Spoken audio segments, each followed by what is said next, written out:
بسم اللہ الرحمن الرحیم۔ السلام علیکم ورحمۃ اللہ وبرکاتہ۔ آج ہماری جو ویڈیو ہے وہ تھوڑی تفصیل کے ساتھ ہوگی، تھوڑی لمبی ہوگی، لیکن اس کو آپ ضرور دیکھیے گا، اور موضوع بڑا اہم ہے۔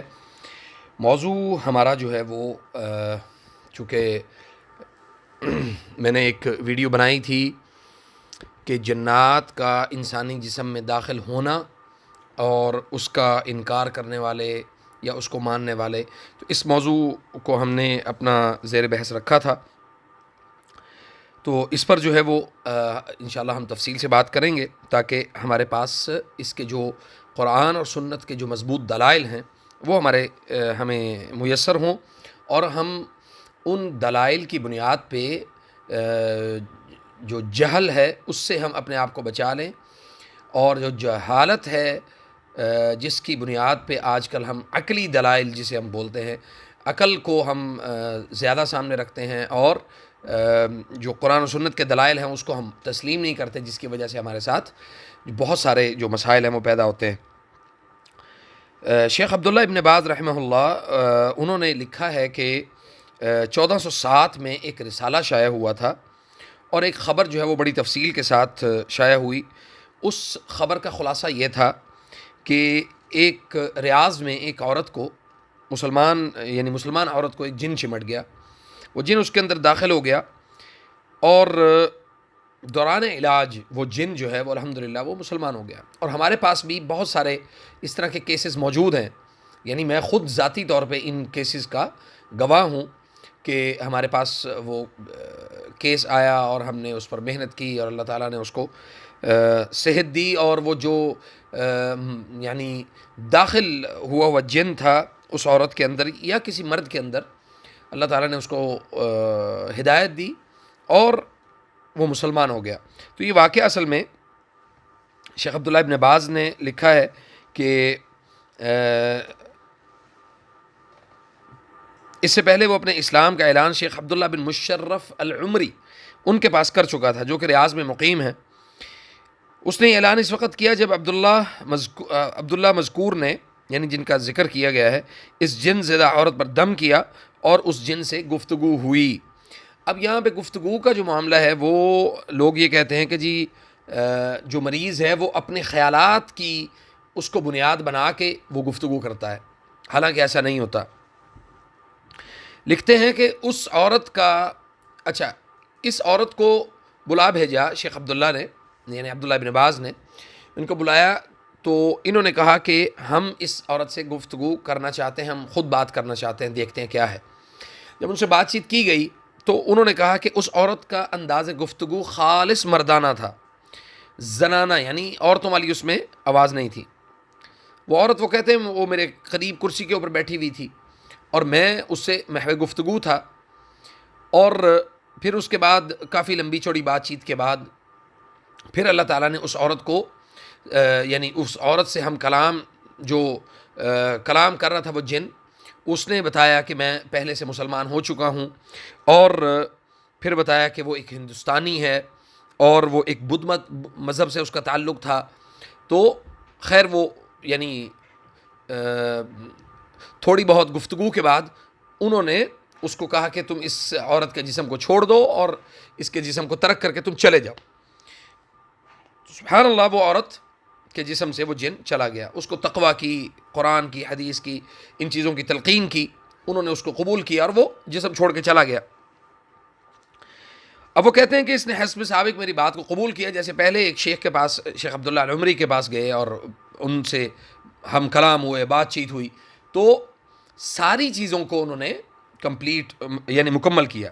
پھر وہ کہتے ہیں کہ پھر 2-3 ماہ کے بعد وہ عورت میرے پاس واپس آئی، اور اس کے ساتھ اس کے 2 بھائی اور بہنیں اور ماموں تھے۔ اس نے بتایا کہ اب وہ بالکل خیریت اور عافیت سے ہے، اور الحمدللہ اس کے بعد وہ جن دوبارہ اس کی طرف واپس نہیں لوٹا۔ تو کہتے ہیں کہ میں نے اس خاتون سے دریافت کیا کہ جب وہ داخل ہوتا تھا جن تو تم کیا محسوس کرتی تھی؟ وہ کہتی ہیں کہ مجھے گمراہ کن قسم کے خیالات آتے تھے، جیسا کہ آج کل بھی ہوتا ہے بہت سارے نوجوان لڑکے اور لڑکیوں میں، یا ایسے مریضوں کے اندر جن کے اندر جس ٹائپ کا جن ہوگا، یعنی جس مذہب سے تعلق رکھنے والا جن ہوگا، یا جن خواہشات کا زیادہ رسیہ ہوگا وہ جن، وہی خیالات، وہی چیزیں اس مذکورہ شخص کو آئیں گے جس کے اندر وہ جن داخل ہے. مثال کے طور پہ ہماری ایک عزیزہ ہیں، ان کے اندر جن داخل ہوا تو ان کو سکھ مذہب سے متعلق بہت زیادہ خیالات آنے شروع ہو گئے، اور جب ان کے اوپر رقیہ کیا گیا تو وہ بعد میں پتہ چلا کہ وہ باقاعدہ طور پہ ان کے اندر جو جن موجود تھا وہ سکھ جن تھا. یہاں تک کہ یہ ہمارے قریب ایک کرتارپور کوریڈور جو سکھوں کے لیے راہداری بنائی گئی ہے، اس راہداری کی طرف ہمارا تو بنیادی طور پہ ایک مسلمان ہونے کی حیثیت سے ہمارا کوئی انٹرسٹ نہیں تھا وہاں پہ جانے کا، لیکن ہماری اس عزیزہ نے ہمیں کہا کہ میں نے وہاں جانا ہے، میں نے دیکھنا ہے کہ سکھوں کا مذہب کیا ہے، مطلب یعنی ان کا یعنی تسلسل کیسے ہے. تو یہ عام سی بات ہے. تو اس کے بعد پھر اگلا میں آپ کو اختصار کے ساتھ ذرا مختصر کر کے بتا رہا ہوں تاکہ آپ کو بات سمجھ آ جائے. تو وہ کہتی ہیں کہ جب وہ جن میرے جسم سے نکل گیا، میری جان چھوڑ دی، تو مجھے وہ خیالات جو بدھ مذہب کے متعلق بہت زیادہ آتے تھے وہ خیالات آنے ختم ہو گئے. میں نے اللہ کا تقوی اختیار کیا، قرآن و حدیث کو اپنایا اور اللہ کے رسول کی اطاعت کو اپنایا. تو اس کے بعد کچھ ٹائم گزرا تو یہ واقعہ جو ہے یہ شیخ فضیلت الشیخ طنطاوی رحمہ اللہ، یہ ان تک یہ بات پہنچی، چونکہ یہ بھی کچھ جنات کے انسانی جسم میں داخل ہونے کے انکار کرتے تھے.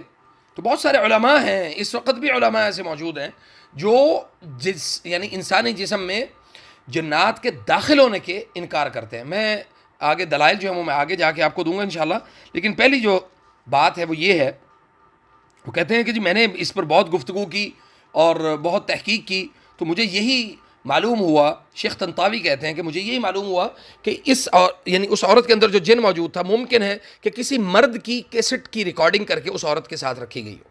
تو وہ کہتے ہیں ابن باز کہتے ہیں کہ ایک دانشمند یعنی ایک عقل مند آدمی یہ کیسے تصور کر سکتا ہے کہ ٹیپ سوال کے یعنی سوالات کو بھی سمجھے اور جوابات بھی دے. اگر وہ ٹیپ ہوتی تو جو سوالات اس عورت سے کیے گئے اس دوران، وہ سوالات چونکہ وہ ریکارڈڈ اگر ہوتے تو وہ ریکارڈڈ ہی ان کو جواب ملتے نا. وہ کہتے ہیں کہ یہ نہیں، یہ خیال ان کے دل میں تھا. بہرحال انہوں نے بعد میں اس سے یعنی انحراف کیا. وہ بعد میں انہوں نے کہا کہ بھی میں اس بات کو واپس لیتا ہوں، شیخ ابن باز کی جو بات ہے وہ بالکل درست ہے اور جنات جو ہیں وہ انسانی جسم میں داخل ہو سکتے ہیں. تو خیر انہوں نے اس بات کو تسلیم کر لیا. اور پھر بعد میں انہوں نے ایک قصہ جو حضرت سلیمان علیہ السلام کے متعلق ہے، اس قصے کا ذکر جو ہے وہ آیا ہے کہ وَهَبْ لِي مُلْكًا لَا يَنبَغِي لِأَحَدٍ مِّن بَعْدِي، اے اللہ مجھے ایسی یعنی مجھے عطا کر ایسی بادشاہی جو میرے بعد کسی کا لائق نہ ہو. یہ معتزلہ ایک فرقہ ہے. وہ معتزلہ فرقہ جو ہے وہ یہ انکار کرتا ہے جنات کا انسانی جسم میں داخل ہونے کا. وہ کہتے ہیں کہ حضرت سلیمان علیہ السلام کے علاوہ اللہ تعالیٰ نے یہ جو یعنی جو قوت ہے وہ کسی کو نہیں دی. اگر یہ بات درست ہے تو پھر نبی صلی اللہ علیہ وسلم کے متعلق بہت ساری حدیث موجود ہیں جس میں نبی صلی اللہ علیہ وسلم نے فرمایا کہ شیطان میرے سامنے آیا، مجھ پر حملہ کیا تاکہ میری نماز اس کو کاٹ دے، ٹھیک ہے جی، اور اللہ تعالیٰ نے مجھے اس پر قابو پانے کی توفیق دی. تاہم میں نے اسے دھکیل دیا. پہلے میں نے ارادہ کیا کہ اسے ایک ستون سے باندھ دوں، یعنی مسجد نبوی کے ایک ستون سے باندھ دوں، اور صبح تم اسے دیکھتے. پھر مجھے بھائی سلیمان علیہ السلام کی دعا یاد آ گئی تو نبی صلی اللہ علیہ وسلم نے اس کو باقاعدہ طور پہ پکڑ لیا، یعنی خیال آیا کہ میں اس کو پکڑ لوں. پھر یہ والی دعا یاد آ گئی، رب اغفر لی وہب لی ملکا لا ینبغی لاحد من بعدی انک انت الوہاب. تو اس آیت سے جو استدلال کیا جاتا ہے وہ بہت غلط ہے. استدلال یہ کیا جاتا ہے کہ سلیمان علیہ السلام کے بعد اللہ تعالیٰ نے کسی کو ایسی کوئی بادشاہت یا ایسی کوئی بھی چیز ان کو میسر نہیں کی کہ کوئی بھی جنات کے اوپر قابو پا لے. اللہ تعالیٰ انہیں ہدایت دے اور باطل افکار کی اصلاح فرمائے ایسے لوگوں کی جو جنات کے انسانی جسم میں داخل ہونے کا انکار کرتے ہیں. اس لیے اگر کوئی جن سلیمان علیہ السلام کے بعد کسی انسان کے ہاتھوں مسلمان ہو جائے تو یہ کام سلیمان علیہ السلام کی دعا کے خلاف نہیں ہے، کیونکہ بے شمار جن نبی صلی اللہ علیہ وسلم کے ہاتھوں بھی مسلمان ہوئے ہیں، اس بات کا کوئی انکار نہیں کر سکتا.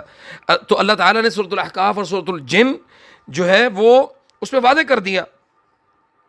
تو اسی طرح یہ تو جو میں نے ابھی آپ کو ایک حدیث بیان کی ہے یہ تو تھی بخاری کی. اب مسلم کی ایک حدیث ہے کہ ایک عفریت جن، نبی صلی اللہ علیہ وسلم فرماتے ہیں کہ ایک عفریت جن میرے پاس آتا ہے، حملہ آور ہوتا ہے کہ تاکہ وہ میری نماز کو خراب کر دے. مجھے اللہ تعالیٰ نے اس پر قابو دے دیا، پھر بھی میں نے اسے دھکیل دیا. میں نے ارادہ کیا کہ اسے مسجد کے ستونوں سے ایک ستون کے ساتھ باندھ دوں. صبح تم اسے دیکھتے، پھر مجھے میرے بھائی سلیمان علیہ السلام کی دعا یاد آ گئی. تو یعنی اس سے مراد واضح ہے کہ نبی صلی اللہ علیہ وسلم نے جنات کو قابو کیا. نبی صلی اللہ علیہ وسلم نے جنات کے اوپر نبی صلی اللہ علیہ وسلم کو اللہ تعالیٰ نے تسخیر دی. امام احمد اور امام ابو داود سیدنا ابو سعید خدری رضی اللہ عنہ جو روایت کرتے ہیں کہ اس میں ہے کہ نبی صلی اللہ علیہ وسلم نے فرمایا کہ میں نے اپنے ہاتھوں سے اسے پکڑ لیا. میں اس کا گلا دباتا تھا یہاں تک کہ میں نے اس کے لعاب کی ٹھنڈک وہ بھی اپنے ہاتھوں کے اوپر محسوس کی، اپنی انگلیوں کے درمیان پائی. انگوٹھے اور ساتھ والی انگلیوں میں لگی ہوئی تھی سے مراد. اب سبحان اللہ، نبی صلی اللہ علیہ وسلم کی بات بہت زیادہ مصدقہ ترین خبر ہے.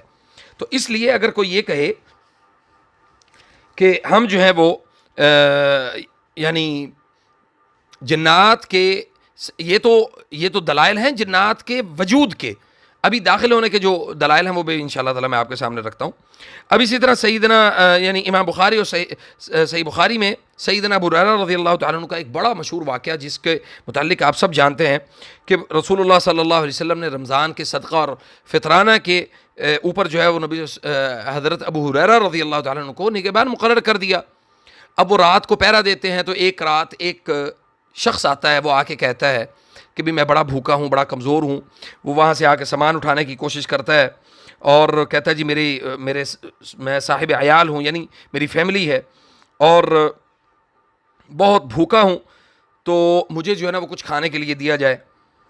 تو وہ کہتے ہیں کہ میں نے اسے پکڑ لیا، پھر بعد میں اس کے اس اصرار کے اوپر اسے چھوڑ دیا. تو آپ صلی اللہ علیہ وسلم نے فرمایا اما انہ قد کذبک وسیعود، اس نے تجھ سے جھوٹ بولا ہے، وہ دوبارہ آئے گا. نبی صلی اللہ علیہ وسلم کی بات تھی. سبحان اللہ. ابو ہریرہ رضی اللہ تعالیٰ عنہ کہتے ہیں کہ وہ اگلے دن پھر آیا. نبی صلی اللہ علیہ وسلم کی بات تھی. وہ کہتے ہیں میں نے اسے پکڑ لیا، پھر میں نے کہا کہ میں تجھے رسول اللہ صلی اللہ علیہ وسلم کے پاس لے کے جاؤں گا. تو ایک بڑا تفصیلی واقعہ ہے. الغرض کے نبی صلی اللہ علیہ وسلم کے پاس پھر دوبارہ یہ بات گئی. نبی صلی اللہ علیہ وسلم نے کہا وہ کل پھر دوبارہ آئے گا، حتیٰ کہ وہ تیسرے دن بھی آیا.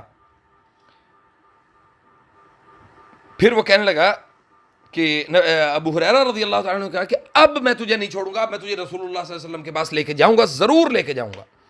وہ کہا مجھے چھوڑ دے، میں تجھے ایسے کلمات بتاتا ہوں جن کے ذریعے سے تجھ کو اللہ تعالیٰ نفع دے گا. میں نے کہا وہ کیا ہیں؟ تو اس نے کہا جب تو اپنے بستر پر جگہ پکڑے تو آیت الکرسی پڑھ لیا کر، تو اس کے نتیجے میں تجھ پر اللہ تعالیٰ کی طرف سے ایک نگہبان مقرر کر دیا جائے گا جو کہ صبح ہونے تک تیرے قریب تیرے سرہانے بیٹھا رہے گا اور کسی شیطان کو تیرے قریب پھٹکنے نہیں دے گا. تو میں نے اسے چھوڑ دیا اور صبح رسول اللہ صلی اللہ علیہ وسلم کی خدمت میں حاضر ہو گیا. تو رسول اللہ صلی اللہ علیہ وسلم نے مجھ سے مخاطب ہوتے ہوئے فرمایا ابو ہریرہ تیرے قیدی کا کیا بنا؟ میں نے عرض کیا اللہ کے رسول اس نے مجھے وہ کلمات بتائے ہیں جو بقول اس کے میرے لیے بہت نفع بخش ہیں، اور وعدے کے مطابق میں نے اسے چھوڑ دیا. آپ نے فرمایا وہ کلمات کیا ہیں؟ میں نے کہا اس نے مجھے بتایا کہ جب تو اپنے بستر پر جگہ پکڑے تو آیت الکرسی اول تا آخر پڑھا کر، تو تیرے لیے اللہ تعالیٰ کی طرف سے ایک نگہبان مقرر ہو جائے گا. تو اس پر پتہ ہے نبی صلی اللہ علیہ وسلم نے کیا فرمایا اما انہ صدقک وہو کذوب تعلم من تخاطب منذ 3 ليال یا ابا ہریرہ قلت لا قال ذاک الشیطان. ہاں اس نے تجھ پر یعنی جو بھی بات کی ہے وہ سچی کہی ہے مگر وہ خود جھوٹا ہے. ابو ہریرہ تجھے معلوم ہے 3 راتوں سے تو کس سے مخاطب تھا؟ تو میں نے کہا نہیں. تو نبی صلی اللہ علیہ وسلم نے فرمایا وہ شیطان تھا. امام بخاری رحمہ اللہ اور مسلم ایک حدیث میں جسے نبی صلی اللہ علیہ وسلم سے سیدہ صفیہ نے بیان کیا ہے ان الشیطان یجری من ابن آدم مجرى الدم، شیطان آدم کے بیٹے میں اس طرح گردش کرتا ہے جیسے اس کی رگوں میں خون دوڑتا ہے. یہ تو دلیل ہے کہ شیطان انسان کے جسم میں داخل ہو سکتا ہے. تو پھر اسی طرح ایک اور جو دلیل ہے اس کے اوپر بڑی مضبوط ہے، کہا کہ سیدنا عثمان ابن عثمان بن ابی العاص سے روایت ہے کہ انہوں نے کہا کہ اللہ کے رسول صلی اللہ علیہ وسلم، شیطان میرے اور میری نماز یعنی میری نماز اور میری قرات کے درمیان حائل ہو جاتا ہے. تو آپ صلی اللہ علیہ وسلم نے فرمایا ہاں وہ ایک شیطان ہے جسے خنزب کہتے ہیں. میں نے اس پر خنزب پر ایک بڑی تفصیلی ویڈیو بھی بنائی تھی. خنزب کہتے ہیں جب آپ اسے محسوس کریں تو اعوذ باللہ 3 مرتبہ پڑھو اور بائیں طرف پھونک مار دو. گویا کہ وہ یعنی شیطان آپ کو نماز میں بھی آپ کو تنگ کرتا ہے، وہ آپ کے جسم میں داخل ہونے کی کوشش کرتا ہے اگر آپ اس میں گھبرا جائیں. اب یہ ایک بڑی تفصیلی بات ہے کہ کن حالتوں میں شیطان ہمارے جسم میں داخل ہوتا ہے، وہ انشاءاللہ اس پر ایک مزید ایک ویڈیو بناؤں گا. پہلے بہت ساری ویڈیوز بنی ہوئی ہیں. اسی طرح سے یہ حدیث میں نبی صلی اللہ علیہ وسلم سے ثابت ہے کہ ہر انسان کے ساتھ شیطانوں میں سے ایک ساتھی قرین ہوتا ہے.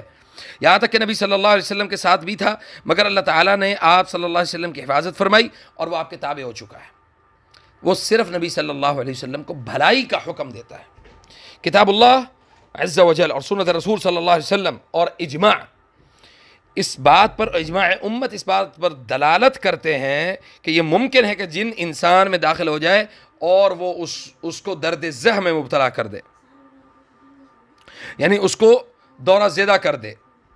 عورتوں کے اندر بھی داخل ہوتا ہے تو اس کو یعنی جو بعض دفعہ خواتین کے اندر داخل ہو کے وہ رحم کے اندر اتنی تکلیف پیدا کرتا ہے جیسے کسی عورت کو پیدائش کے وقت بچے کی تکلیف ہوتی ہے. اور یہ کس طرح ہو سکتا ہے کہ کوئی ذوق علم میں شہرت بھی رکھے اور بغیر علم اور رہنمائی کا اس کا انکار بھی کر دے. اب یہ بڑی عجیب بات ہے. بہت سارے ہمارے خاص طور پہ عثمان یزمانی صاحب ہیں اور بہت سارے اس طرح کے افکار اور نظریات رکھنے والے لوگ ہیں جنہوں نے اس بات کا ہماری سوسائٹی میں جن کو میں نے سنا ہے، اور بہت سارے ایسے افراد ہیں جو کم علم ہونے کی وجہ سے لوگوں کے جسموں میں یعنی انسانی جسم میں جنات کے داخل ہونے کا اس کا انکار ہی کر دیتے ہیں. اور آگے جو لکھا ہے سبحان اللہ، اور یہ میں باتیں اپنی طرف سے نہیں بیان کر رہا، میں وہ باتیں میں آپ کو اس کتاب کا حوالہ بھی دے سکتا ہوں، جناتی اور شیطانی چالوں کا توڑ. یہ کتاب جو ہے لکھی ہے عبدالعزیز بن عبداللہ ابن باز، اور مؤلفین اس کے 2 ہیں، عبداللہ محمد بن احمد الطیار اور الشیخ سامی بن سلمان المبارک. اور اس کا جو ترجمہ کیا ہے، ترجمہ ماشاءاللہ سے ہمارے پاکستانی ایک بھائی ہیں حافظ صلاح الدین یوسف اور ابو الحسن مبشر احمد ربانی، انہوں نے اس کا نظر ثانی کی ہے اور اس پر بڑی تفصیل ہے اور بڑی مدلل کتاب ہے، دلائل سے بھری ہوئی کتاب ہے. کوئی بھی شخص اگر چاہے تو یہ کتاب خرید کے وہ پڑھ سکتا ہے تاکہ اس کو ان چیزوں کے متعلق جو ہے وہ مزید آگاہی ہو جائے. اور پھر اس کے متعلق یعنی جن زدگی سے متعلق مفسرین کی آراء کیا ہے کہ جن زدہ انسان کون سے ہوتے ہیں. اس پر جو سب سے پہلی جو آیت تلاوت کی جاتی ہے، بسم اللہ الرحمن الرحیم، الذین یأکلون الربا لا یقومون الا کما یقوم الذی یتخبطہ الشیطان من المس. جو لوگ سود کھاتے ہیں قیامت کے دن وہ نہیں کھڑے ہوں گے، ٹھیک ہے جی، مگر ایسے کہ جیسے وہ شخص کھڑا ہوتا ہے جسے شیطان نے چھو کر بدحواس کر دیا ہو. اب بدحواس کون ہوتا ہے؟ مجنون، پاگل، جسے شیطان چھو کے مجنون کر دے، پاگل کر دے. تو اس کے متعلق جو ہے ابو جعفر جریر رحمۃ اللہ علیہ تفسیر کرتے ہوئے فرماتے ہیں کہ اس سے مراد یہ ہے کہ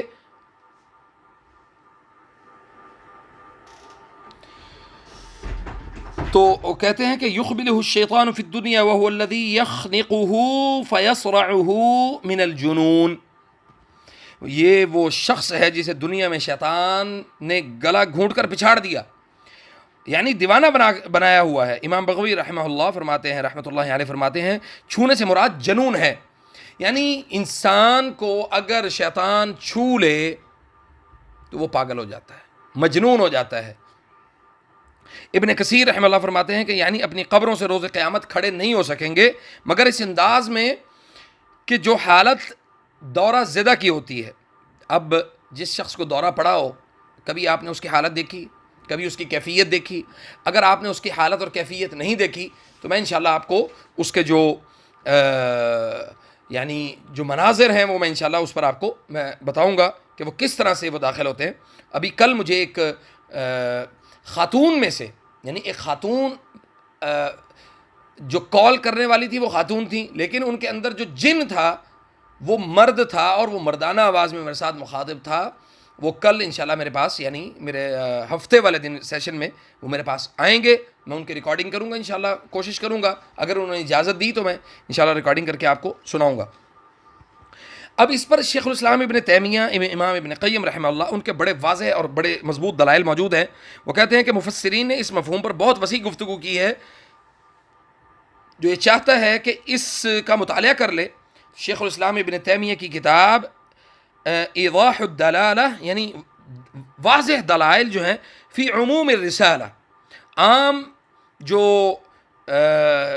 یعنی رسالے ہیں ان کے اندر بھی ان کے ساتھ جو دلائل ہیں ان کی وضاحت کیا ہے، جو کہ مجموعہ فتاوی جلد نمبر 19 صفحہ نمبر 9 سے 25 تک اس کے ضمن میں موجود ہے. اس میں فرماتے ہیں کہ ان کے الفاظ کی ترجمہ یہ ہے کہ معتزلہ ایک فرقہ ہے جو میں ابھی پہلے ذکر کر چکا ہوں، جو اللہ تعالیٰ کی صفات کا منکر ہے. ایک گروہ جبائی، ابو بکر رازی وغیرہ نے یہ تسلیم کرنے سے انکار کر دیا ہے کہ جن دورہ زدہ شخص کے بدن میں داخل ہو سکتا ہے. ابو بکر رازی نے اس بات کا انکار کیا ہے، اور یہ جو بھی اس بات کا انکار کرے وہ معتزلہ فرقے سے اس کا تعلق ہے. تو تاہم انہوں نے جنوں کے وجود کا انکار نہیں کیا. وہ کہتے ہیں کہ رسول اللہ صلی اللہ علیہ وسلم سے یہ ثابت نہیں ہے کہ جن انسان میں اور انسان جن میں نمودار ہوتا ہے، لیکن اس بارے میں ان کی رائے غلط ہے. اشعری نے مقالات اہل سنہ والجماعہ میں ذکر کیا کہ وہ کہتے ہیں کہ جن مسروع، یعنی مسروع کہتے ہیں دورہ زدہ شخص کو. ایک ہوتا ہے مسروع من الجن، یعنی جن نے انسان کو دورے میں مبتلا کر دیا تو اس کے بدن میں داخل ہو جاتا ہے. پھر مذکور آیت، وہی آیت ان الذین یاکلون الربا لا یقومون الا کما یقوم الذی یتخبطه الشیطان من المس، یہ آیت امام ابن تیمیہ رحمہ اللہ نے پڑھی. اب امام ابن تیمیہ رحمہ اللہ نے مجموعۃ الفتاوی میں لکھا ہے، صفحہ نمبر ہے جی اس کا 277 اور 276، جلد نمبر ہے اس کی 24. کتاب اللہ اور حدیث رسول صلی اللہ علیہ وسلم سے جنات کے وجود کا اس کو ثابت کیا جا چکا ہے، یہ وہ ثابت ہیں. اس طرح ائمہ سلف اور ان کا اس بات پر اتفاق ہے کہ جن انسانی جسم میں سرایت کر سکتا ہے، جیسا کہ رسول اللہ صلی اللہ علیہ وسلم نے فرمایا کہ ان الشیطان یجری من ابن آدم کمجری الدم، شیطان آدم کے بیٹے میں یعنی اس کے بدن میں اس طرح گردش کرتا ہے جس طرح خون اس کا دوڑتا ہے. اور اس کے بعد آ جائیں جی امام احمد بن عبداللہ بن امام بن احمد بن حنبل. عبداللہ بن امام احمد بن حنبل جو ہیں، یہ وہ کہتے ہیں کہ میں نے اپنے والد محترم سے پوچھا کہ کچھ لوگ کہتے ہیں کہ جن دورہ زدہ کے بدن میں داخل نہیں ہو سکتا، کیا یہ درست ہے؟ تو وہ کہتے ہیں، امام احمد بن حنبل کا میں ان کا یہ قول آپ کو سنا رہا ہوں. وہ کہتے ہیں کہ اے بیٹے وہ غلط کہتے ہیں. جن مریض کی زبان پر بات کرتا ہے، اور یہ ایک مشہور بات ہے، یعنی عام بات ہے، یہ کوئی ڈھکی چبھی بات نہیں ہے، یہ عام بات ہے، کسی بھی انسان کے ساتھ یہ ہو سکتا ہے. تو یہ آدمی کو پچھاڑ لیتا ہے، یعنی اس کو گرا دیتا ہے، اور ایسی زبان میں بات کرتا ہے جس کا مفہوم ہی سمجھ میں نہیں آتا. اب ہوتا کیا ہے، بعض دفعہ ہمارے پاس جو مریض ہے اس کے اندر وہ جن موجود ہے، ہم بات کر رہے ہوتے ہیں تو وہ اس طرح لڑکھڑا کے بات کر رہا ہوتا ہے، لا لا لا لا لا، یعنی الفاظ میں تسلسل نہیں ہوتا. اس کی الفاظ میں تسلسل نہ ہو تو سمجھ لیں کہ اس شخص کی زبان سے جن ہم کلام ہے. اور پھر فرمایا کہ اس طرح جن زدہ مریض کے بدن پر زبردست ضرب لگائی جاتی ہے. اگر وہ ضرب اونٹ کو لگائی جائے تو اونٹ کو تکلیف محسوس ہو. اور اسی طرح آگے وہ کہتے ہیں کبھی یہ ہوتا ہے کہ جن زدہ کسی دوسرے کو کھینچ لیتا ہے اور وہ چٹائی بھی کھینچ لیتا ہے، یعنی چٹائی جو نیچے ہم بچھا کے سوتے ہیں نا، تو جنات وہ چٹائی بھی نیچے سے کھینچ سکتے ہیں. اور اسی طرح جس پر وہ بیٹھا ہوتا ہے اور آلات تبدیل کر لیتا ہے، ایک جگہ سے اٹھا کر دوسری جگہ لے جاتا ہے، وغیرہ وغیرہ معاملات سر انجام دیتا ہے. جو اس کا مشاہدہ کرے گا یہ بات اسے قطعی یقین تک پہنچائے گی کہ انسانی زبان پر بولنے والا اور اس جسم کو حرکت دینے والا کوئی اور ہے جو کہ انسان نہیں. ائمہ مسلمین میں سے کوئی ایک بھی ایسا نہیں جو جن کے مریض میں داخل ہونے کا انکار کر دے. سلف صالحین میں سے کوئی ایک شخص بھی ایسا نہیں ہے، کوئی ایک امام بھی ایسا نہیں ہے کہ جو انسانی جسم میں جنات کے داخل ہونے کا انکار کرے. امام ابن قیم رحمہ اللہ فرماتے ہیں کہ سرع یعنی جو مرگی ہے وہ دو قسم کی ہے، یعنی دورہ جن زدگی دو قسم کا ہے. زمینی شیاطین یعنی زمینی جنات و شیاطین کی وجہ سے دورہ پڑنا، اور ردی خلطوں یعنی انسانی بیماری کی وجہ سے اس کے جسم کی، یعنی اس کے جو 4 عناصر جو انہوں نے بیان کیے ہیں کہ وہ 4 عناصر ہیں تری، خشکی، ٹھنڈک، گرمی کی وجہ سے، اور اس کے دوسرے یعنی اس دورے کے جو دوسرے اسباب ہیں اور علاج جو ہیں وہ طبیبوں نے، حکیموں نے، حکماء نے وہ بڑی تفصیل کے ساتھ بیان کیے ہیں. لیکن اس بات کا اقرار جو ہے، یعنی اس بات کا وہ اعتراف کرتے ہیں، ایسے حکیم بھی اس بات کا اعتراف کرتے ہیں کہ بعض دفعہ ہمارے پاس مریض ایسی کیفیت میں آتا ہے کہ جس کے اندر السرع مع الجن، یعنی جنات کی وجہ سے اس کو دورے کی کیفیت ہوتی ہے، لیکن ہم اس کو حکمت کی دوائیوں کے ساتھ اس کا علاج کر رہے ہوتے ہیں. جب ہمیں معلوم پڑ جائے تو ہم اس کو پھر قرآن اور سنت کے علاج کی طرف ہم اس کا رخ موڑ دیتے ہیں. ٹھیک ہے جی. اس کے بعد ایک وہ حدیث جس کے متعلق یہ کہا گیا ہے کہ یہ بیان کیا جاتا ہے کہ یہ حدیث جو ہے وہ ضعیف ہے، لیکن میں آپ کے سامنے اس کو بیان کر دوں. مسند احمد جلد نمبر 4 صفحہ نمبر 171 اور 72، 171 اور 172 مسند احمد کی جلد نمبر 4 حدیث ہے کہ نبی صلی اللہ علیہ وسلم کے پاس ایک خاتون جو ہے وہ اپنے بچے کو لے کے آئی، تو نبی صلی اللہ علیہ وسلم نے اس کے اوپر اس کے سینے پہ ہاتھ مارا اور کہا کہ اخرج عدو اللہ انا رسول اللہ، اللہ کے دشمن نکل جا، میں اللہ کا رسول ہوں. ہم نے اپنے شیخ ابن تیمیہ کو دیکھا ہے رحمہ اللہ، وہ مریضوں کی جانب اس شخص کو بھیجتے تھے جن کو مخاطب ہو کر کے، یعنی مریض کی جانب اس شخص کو بھیجتے جو جن کو مخاطب ہو کر کہتا کہ شیخ نے تجھے حکم دیا ہے کہ تو اس کا جسم چھوڑ دے یا اس میں رہنا تیرے لیے جائز نہیں ہے. تو یہ کہتے ہی دورہ زدہ شخص اس کو افاقہ ہو جاتا، اس کا جسم چھوڑ دیا جاتا. بعض اوقات شیخ خود کہتے ہیں کہ کبھی وہ جن سرکش ہوتا تو اسے شیخ مار کر نکالتے، ہمارے پاس بھی ایسا ہوتا ہے. تو سبحان اللہ، یہ کوئی بڑی بات نہیں ہے، لیکن جو اس بات کا انکار کرنے والے ہیں ان کے لیے یہ بڑی اہم جو بات ہے وہ یہ ہے کہ، اور جو تفصیلی بات ہے وہ یہ ہے کہ ڈاکٹر عرفان صاحب کی غلط فہمی شرعی اصولوں سے ناآشنا ہونے کی وجہ سے پیدا ہوئی. یہ ڈاکٹر عرفان صاحب ہیں، اور یہاں پہ ہمارے بہت سارے ایسے علماء بھی موجود ہیں، بہت سارے ایسے حکماء بھی موجود ہیں جن کے پاس دلائل نہ ہونے کی وجہ سے وہ جہالت کا شکار ہیں. اب وہ کہتے ہیں کہ اہل علم اور اہل سنت والجماعت سے جو ثابت ہے، جو اس سے ناواقفیت کی وجہ سے ایسے کہا ہے، حالانکہ یہ ثابت شدہ حقیقت ہے، یعنی یہ تحقیق شدہ یہ بات ہے کہ جن انسان میں داخل ہو سکتا ہے. ٹھیک ہے جی.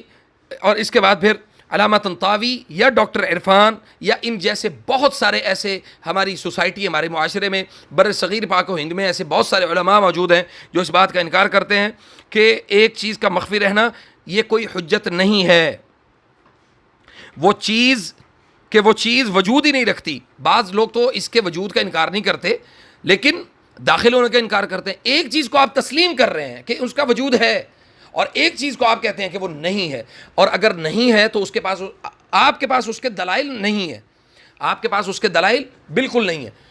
اور اللہ کے فضل و کرم سے الحمدللہ ہمارا مشاہدہ ہے، مدینہ میں ایک راقی تھے بڑے معروف، ان کا نام نہیں لوں گا چونکہ وہ ابھی زندہ ہیں، سلامت تھے، وہ راقی تھے کسی وقت، لیکن ایک وقت ایسا آیا کہ انہوں نے باقاعدہ طور پہ اعلان کیا کہ بھی جنات ہوتے ہی نہیں ہیں. سبحان اللہ، جنات کے وجود کا انکار کر دیا. تو اس کے متعلق جو ہے، یعنی جنات کے وجود کا انکار کرنا یا پھر ان کی حرکات اور سکنات کا انکار کرنا. اب دیکھیں نا، الجان کے نام سے ابن تیمیہ کی 1000 صفحے کی کتاب، 995 غالباً اس کے صفحے ہیں، تو 1000 صفحے کی کتاب ہے.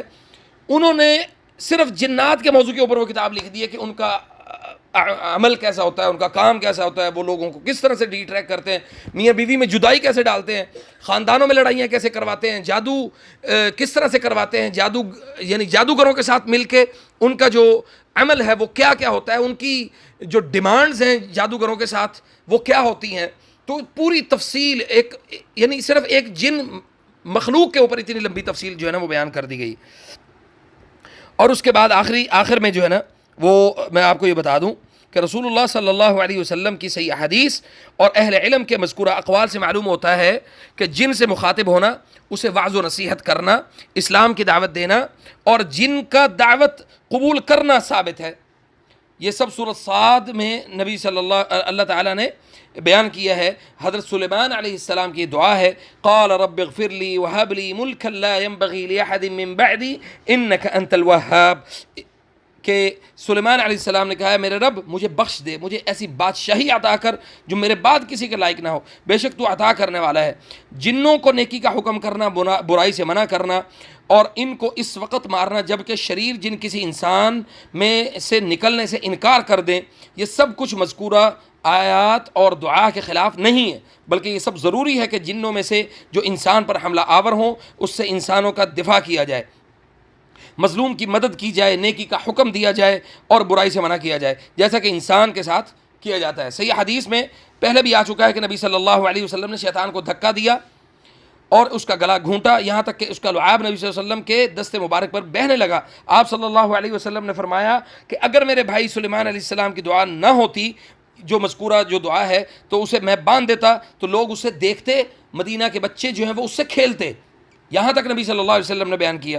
اگر میرے بھائی سلیمان، اچھا جی آگے ہے، سیدنا ابو داؤد رضی اللہ عنہ حدیث بیان کرتے ہیں کہ نبی صلی اللہ علیہ وسلم نے فرمایا اللہ کا دشمن ابلیس آگ کا انگارہ لے کر آیا تھا کہ میرے چہرے پر پھینک دے، تو میں نے کہا اعوذ باللہ منک، میں تجھ سے اللہ کی پناہ چاہتا ہوں، تو یہ 3 مرتبہ کہا، اور پھر میں نے 3 مرتبہ کہا العنک بلعنت اللہ، میں تجھے اللہ کی یعنی میں تجھے اللہ کی مکمل لعنت کرتا ہوں، العنک بلعنت اللہ۔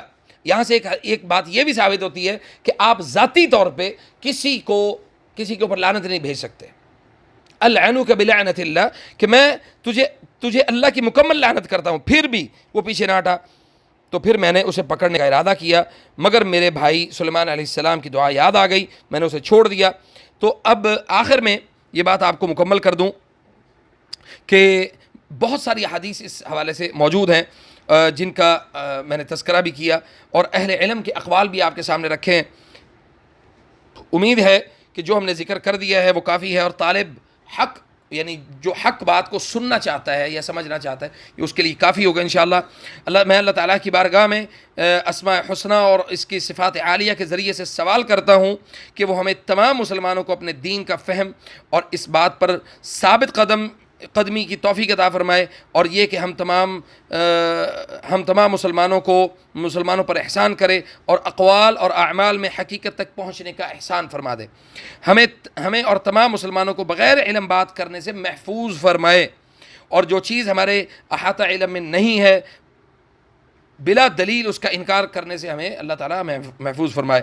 وہ اس پر قدرت رکھتا ہے اور وہ ہمارا ولی ہے۔ فجزاکم اللہ خیر۔ اگر اس حوالے سے آپ کے پاس کوئی سوالات موجود ہوں تو آپ ضرور کمنٹ باکس میں وہ مجھے بتائیں، تاکہ مزید اس کے اوپر جو ہے وہ آپ سے